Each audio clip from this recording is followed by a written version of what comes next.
Arriba! Kamusta mga ka-nation? Today, we're making magic in the kitchen by way of Mexico. Again, of course, with the help of our magical friend, Miss Joanne Kyle. Goldie, good day sa'yo, Joanne. Buenas Goldie Diaz Lee. Buenos dias mga ka-nation. Ayan, you know mga ka-nation, the last time, Joanne wowed us with her Goldilocks Longanisa tacos. So much so that I ended up hearing a mariachi band in my head. So I can't wait. Ano bang magic ang gagawin ngayon sa kusina, Joanne? Well, you see the Goldilocks pork tocino, Lee? It's sweetened cured pork and #1 bestseller at the Goldilocks locations. I see it. Paborito kong pang-almusal yan. Great, because I'm going to make it even better for you, for your almusal, by making Goldilocks tocino breakfast burrito. How's that? Ano ba yan? Ginutom mo naman ako masyado. Well, can I go ahead and say the magic words now? Go ahead, I'm ready. Well, bueno. Hocus pocus, Goldie goodness!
Ay, caramba.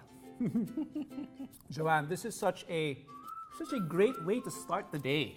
A great way to start a Goldie good day, if I may say. Do you agree? I definitely agree. Goldilocks tocino, presto changeo, Goldilocks tocino breakfast burrito. Bravo talaga, Joanne. Ang sarap-sarap. Gracias, Lee. Do you still hear the mariachi band on your head? Ay, louder than ever. Thank you so much, Joanne. Mga ka-nation, we'll see you again next time for another magical session here on Goldilocks Magical Mashups. Adios!